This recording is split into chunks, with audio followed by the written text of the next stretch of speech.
成精了似的。哇，天自然弱，天地万物皆阴阳，人鬼福神八本藏。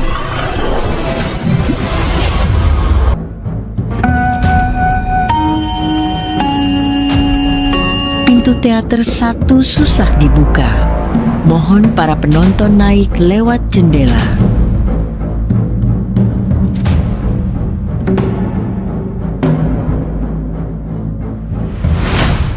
Cerita dimulai di perbukitan terjal Gunung Longhu ketika seorang pencari obat mendaki kompleks makam kuno bersama anaknya. Mereka menapaki tebing batu yang menjulang tinggi untuk menemukan obat boneka gingseng yang tersimpan di makam-makam tua. Makam-makam tersebut menempel di dinding tebing vertikal, memaksa ayah dan anaknya memanjat satu persatu dengan penuh kehati-hatian.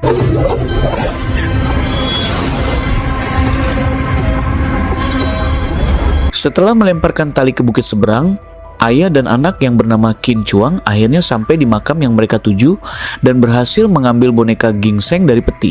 Namun, boneka itu bergerak tiba-tiba, memaksa keduanya segera menangkapnya dengan benang merah yang telah disiapkan.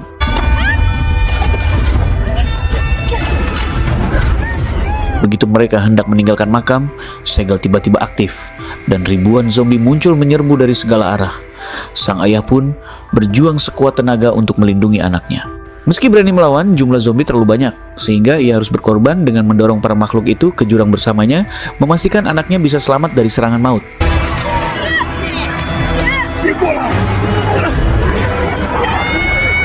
Ternyata Qin Chuang terbangun dari mimpi kilas balik saat temannya, Erhu, datang mengajaknya pergi. Tanpa menunggu lama, keduanya menyusup ke markas tentara Jepang yang sedang menginvasi Tiongkok untuk mengambil persediaan. Di dapur markas itu, seorang ajudan bernama Ma Liu, warga asli Tiongkok yang terpaksa bekerja untuk penjajah, memerintahkan anak buahnya memotong daging babi sambil mengalirkan darahnya ke sebuah lubang. Para pekerja tampak lelah karena sudah bertahun-tahun tidak menerima bayaran. Begitu pekerjaan dimulai, terdengar pengumuman kebakaran yang membuat semua orang berlarian. Qin Chuang dan Erhu memanfaatkan kekacauan itu untuk mengambil daging. Tetapi tiba-tiba seekor ular raksasa muncul dari lubang pembuangan darah. Mereka segera menghindar, meski Erhu sempat tersangkut ember sebelum akhirnya berhasil melepaskan diri.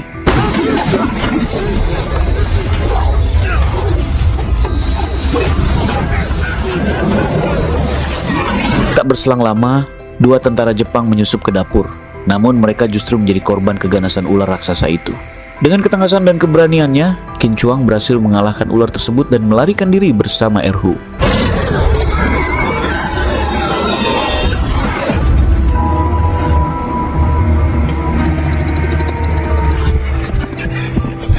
Setelah melarikan diri dari ular raksasa, Qin Chuang memperlihatkan mutiara yang berhasil ia ambil dari perut makhluk itu, terbentuk dari endapan darah babi yang dimakan ular selama puluhan tahun. Ia lalu menyinggung bahwa banyak orang menginginkan keabadian secara instan, padahal semua hal memerlukan proses dan ketekunan. Sesampainya di desa, mereka membagikan daging hasil curian kepada warga karena daging merupakan makanan mewah yang jarang mereka dapatkan. Sementara itu di markas Jepang, pemimpin mereka, Kolonel Taijun, memeriksa lokasi kejadian dan menemukan bangkai ular raksasa, memastikan insiden itu tidak luput dari perhatiannya.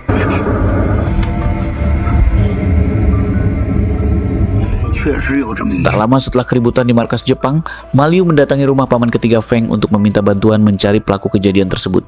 Paman ketiga Feng dikenal sebagai peracik obat yang memahami dunia para petarung di desa-desa tersembunyi, sehingga Ma Liu berharap ia bersedia membantu melacak dua pemuda yang kini diburu pasukan Jepang. Saat Ma Liu menyampaikan maksudnya, putri paman ketiga Feng yang bernama Liu Qing muncul dan mengejeknya sebagai pengkhianat yang mengabdi kepada Jepang. Ucapan itu membuat Ma Liu terpukul, terlebih karena ia diam-diam menyimpan perasaan kepada Liu Qing. Meski begitu, paman ketiga Feng akhirnya menyetujui permintaan tersebut dan memilih bekerja sama dengan Jepang untuk memburu dua pemuda itu sekaligus menelusuri rahasia makam kuno yang menjadi tujuan pasukan Jepang.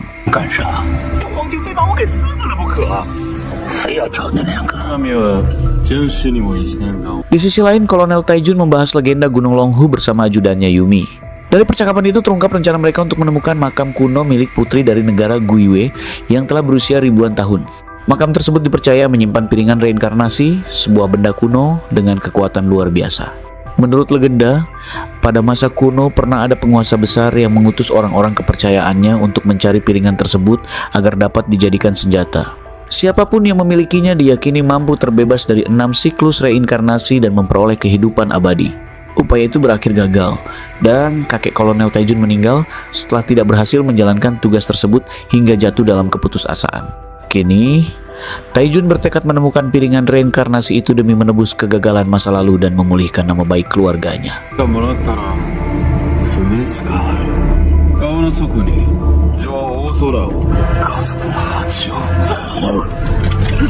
Pada siang hari, Kolonel Taijun membawa pasukan Jepang ke desa tempat Qin Chuang tinggal. Seluruh warga dikumpulkan dan diinterogasi mengenai keberadaan dua pemuda yang dicari. Dengan sikap kejam, Taijun mengancam akan membakar seorang ibu beserta anaknya hidup-hidup sebagai peringatan. Namun, ia memerintahkan Maliu untuk melaksanakan ancaman tersebut agar tindakan itu terlihat dilakukan oleh sesama warga Tiongkok dan tidak secara langsung mencoreng hubungan Jepang dengan penduduk setempat. Di saat ancaman eksekusi hampir dilaksanakan, Qin Chuang dan Erhu muncul dan berhasil menyelamatkan warga yang terancam. Demi menjaga keselamatan seluruh desa, keduanya akhirnya tidak memiliki pilihan selain menuruti tekanan pasukan Jepang. Mereka pun dipaksa bergabung dengan rombongan Kolonel Taijun dan ditugaskan menunjukkan jalan menuju makam kuno di Gunung Longhu, tempat tujuan utama pasukan Jepang tersebut.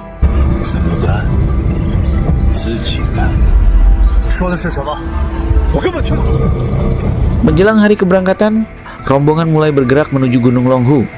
Qin Chuang dan Erhu berjalan di bawah pengawasan pasukan Jepang bersama paman ketiga Feng dan Maliu yang turut dalam perjalanan tersebut. Sepanjang jalan, Erhu menjelaskan bahwa Gunung Longhu dikenal sebagai gunung suci ajaran Tao yang menyimpan peninggalan kuno dari masa lampau. Sesampainya di kaki gunung, perjalanan dilanjutkan dengan berjalan kaki. Namun saat rombongan memasuki hutan bambu, gas beracun tiba-tiba menyebar dan seketika mengacaukan barisan pasukan. Memanfaatkan situasi yang kacau, Qin Chuang dan Erhu berusaha meloloskan diri dari kepungan pasukan. Asap beracun yang menyelimuti hutan ternyata berasal dari rumput beracun yang sengaja dibakar Qin Chuang sebagai pengalih perhatian. Namun, rencana itu gagal karena Kolonel Taijun beserta pasukannya mampu keluar dari kepulan asap dengan menggunakan masker pelindung. Keduanya pun kembali ditangkap dan nyaris dieksekusi. Keadaan berubah setelah paman ketiga Feng turun tangan dan menghentikan tindakan tersebut. Ia menegaskan bahwa Qin Chuang dan Erhu masih diperlukan untuk menunjukkan jalan menuju makam kuno, sambil memperingatkan mereka agar tidak lagi bertindak gegabah mengingat sifat Taijun yang sangat kejam. Paman ketiga Feng kemudian mengungkap alasan sebenarnya ikut dalam rombongan, yaitu demi mencari obat untuk menyelamatkan istrinya yang terluka parah. Ia juga mengenang ayah Qin Chuang yang dahulu kerap menjual obat kepadanya. Namun saat topik itu dibahas, Qin Chuang memilih diam dan tidak menjawab apapun.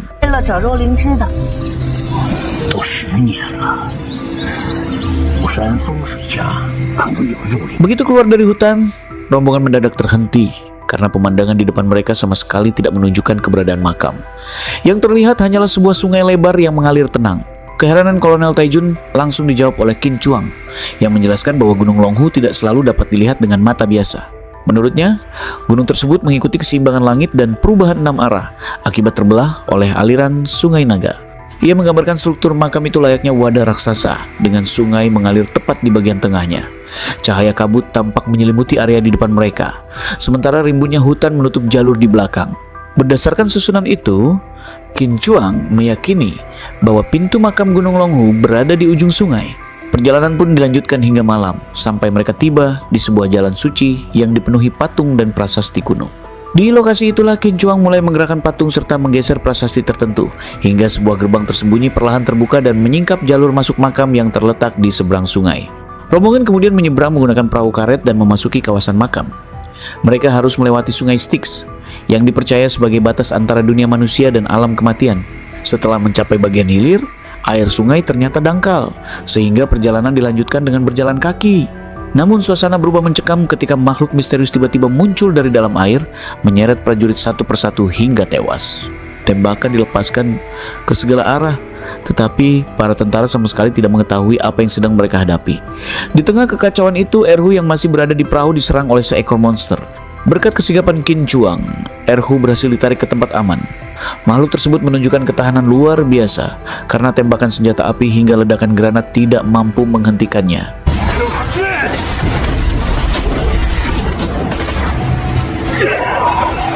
Dalam keadaan terdesak, mereka menemukan sebuah jembatan sempit yang mengarah ke ruang lain dan segera berlari menyelamatkan diri.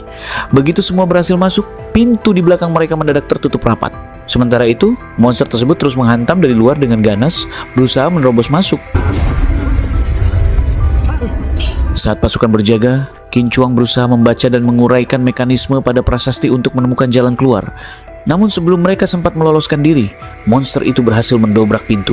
Di saat genting tersebut, Qin Chuang akhirnya mengaktifkan mekanisme yang ada, tetapi bukannya membuka jalur keluar, lantai justru runtuh dan menyeret mereka jatuh ke jurang yang sangat dalam hingga terhempas ke sungai di bawahnya.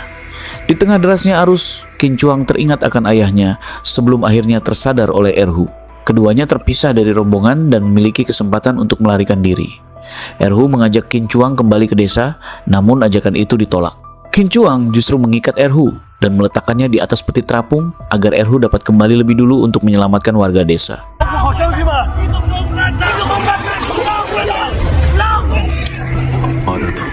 Pada waktu yang bersamaan, Kolonel Taijun menugaskan Yumi untuk menyusuri area dan mencari keberadaan Qin Chuang serta Erhu, sementara pasukan lainnya diperintahkan berhenti sejenak untuk beristirahat. Tidak jauh dari situ, Paman ketiga Feng menyampaikan kepada Liu Qing bahwa obat yang dibutuhkan ibunya kemungkinan besar berada di sekitar kawasan yang sedang mereka jelajahi. Perhatian mereka kemudian tertarik pada deretan bukit curam yang dipenuhi peti mati tergantung di ketinggian. Dari pemandangan itulah mereka menyadari bahwa mereka telah sampai di Gunung Longhu. Paman ketiga Feng menjelaskan bahwa peti-peti tersebut digantung mengikuti kepercayaan kuno Gu Yue yang meyakini bahwa pemakaman di tempat tinggi akan membawa arwah lebih dekat kepada para dewa. Meski tampak menyeramkan, makam-makam itu bukan tujuan utama mereka. Yang mereka cari adalah istana bawah tanah yang tersembunyi di kawasan tersebut. Saat semua masih mencoba memahami situasi, Qin Chuang tiba-tiba muncul dan menjelaskan bahwa lokasi istana dapat ditentukan melalui perhitungan posisi bintang yang dibagi ke dalam 4 elemen. Berbekal penjelasan itu, rombongan pun mulai memanjat peti-peti mati yang tergantung untuk melanjutkan perjalanan.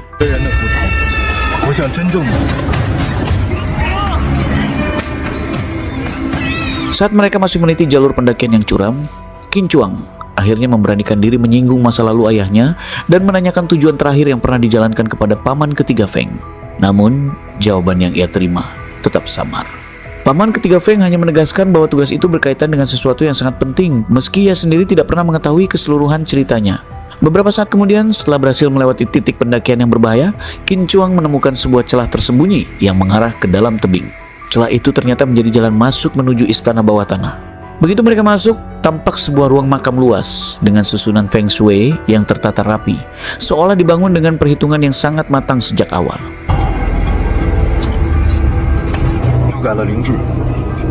Semakin jauh mereka melangkah ke dalam istana bawah tanah, rombongan itu tiba di sebuah ruangan luas yang dipenuhi patung-patung dewa. Patung tersebut menggambarkan sosok rubah, musang, ulat, kelinci, dan rusa yang tersusun mengelilingi ruangan.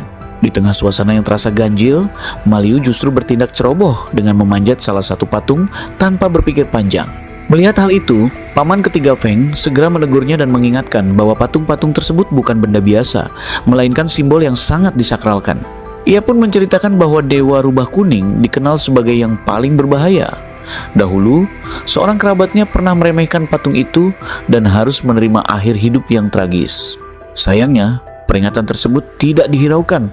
Maliu malah nekat bercanda pada patung rubah itu hingga seketika ruangan berubah gelap dan sesosok roh rubah muncul lalu mulai menyerang mereka tanpa ampun.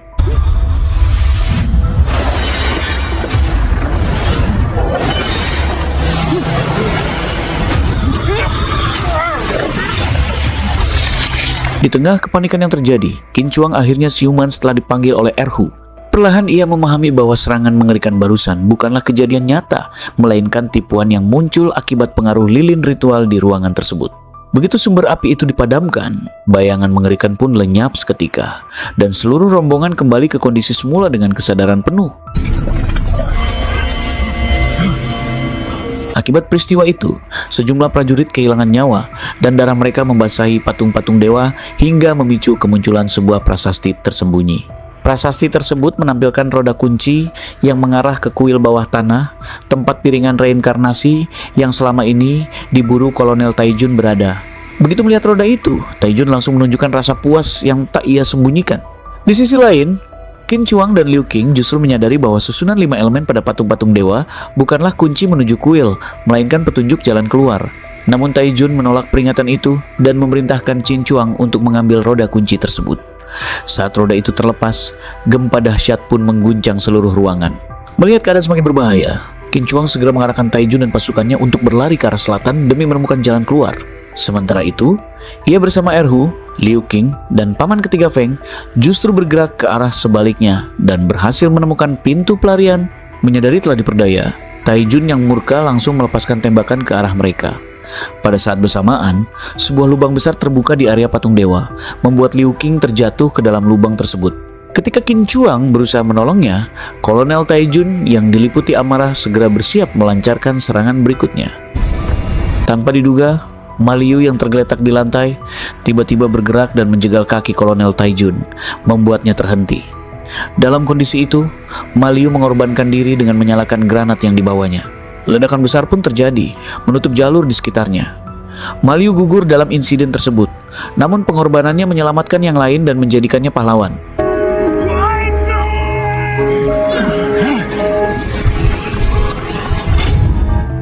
Begitu berhasil meninggalkan ruangan tersebut, rombongan itu justru sampai di sebuah kuil bawah tanah. Paman ketiga Feng kemudian menjelaskan bahwa makam dari dinasti Tang memang sengaja ditempatkan di lokasi itu karena diyakini memiliki kekuatan yang memungkinkan terjadinya reinkarnasi. Inilah alasan utama pasukan Jepang begitu terobsesi dan bersikeras untuk menemukan tempat tersebut. Begitu memasuki ruang inti kuil, mereka mendapati sebuah peti mati yang melayang tergantung. Paman ketiga Feng menjelaskan bahwa metode peti gantung ini tergolong langka karena keseimbangan yin dan yang diyakini mampu mempertahankan jasad tetap utuh selama ribuan tahun. Berbeda dengan itu, Qin Chuang justru merasa tidak tenang dan mencurigai adanya bahaya tersembunyi di dalam peti tersebut.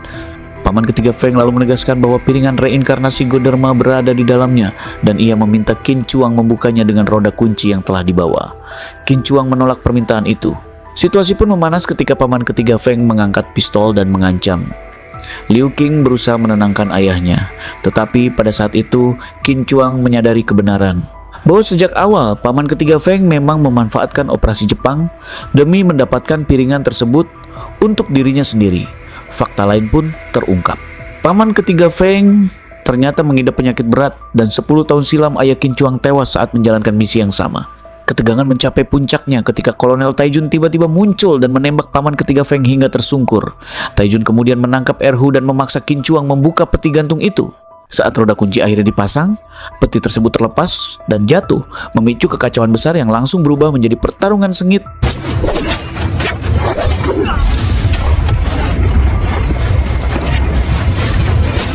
Namun keadaan semakin buruk. Erhu tertembak, sementara Liu Qing yang berusaha melawan Kolonel Tai Jun akhirnya berhasil dilumpuhkan. Pada saat bersamaan, dari dalam peti gantung, tiba-tiba keluar sosok mengerikan berupa asap hitam. Ketika Kolonel Tai Jun mencoba menyerangnya, piringan reinkarnasi akhirnya menampakkan diri. Namun sebelum benda itu sempat diraih, Qin Chuang bangkit dan segera menghalanginya.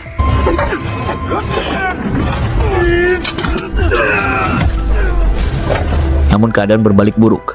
Qin Chuang terdesak dan nyaris tewas di bawah tebasan pedang katana Tai Jun. Tepat saat itu, sosok asap hitam kembali muncul, lalu menyerang dan akhirnya menghabisi Kolonel Tai Jun. Dengan penuh kehati-hatian, Qin Chuang dan Liu Qing memasang granat di sekitar tiang-tiang kuil sebagai jebakan untuk menghancurkan makhluk tersebut. Pada saat yang sama, paman ketiga Feng yang sekarat memanggil putrinya dan meminta pertolongan. Namun situasi berubah drastis ketika ia justru menyandra Liu Qing, memaksa Qin Chuang menyerahkan piringan reinkarnasi. Demi menyelamatkan Liu Qing, Qin Chuang akhirnya menyerahkan piringan itu. Setelah itu ia membawa Liu Qing keluar dari kuil dan meninggalkan tempat tersebut.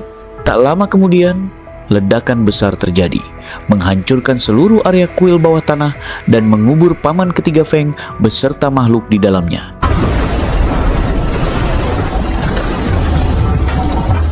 Sesudah berhasil meninggalkan kawasan Gunung Makam, Qin Chuang dan Liu Qing mengambil keputusan besar. Mereka memilih tidak kembali ke desa karena menyadari bahwa kematian Kolonel Tai Jun akan membuat pasukan Jepang terus mengejar mereka tanpa henti. Dengan pertimbangan itu, keduanya memutuskan menuju ibu kota untuk bergabung dengan pasukan Tiongkok dalam perlawanan melawan Jepang. Sebagai penutup, film kemudian berpindah ke masa modern dan menghadirkan kejutan tak terduga. Paman ketiga Feng ternyata masih hidup. Terlihat duduk santai di sebuah toko kelontong, meninggalkan tanda tanya besar bahwa kisah di Gunung Longhu belum sepenuhnya berakhir. Dan film pun bersambung.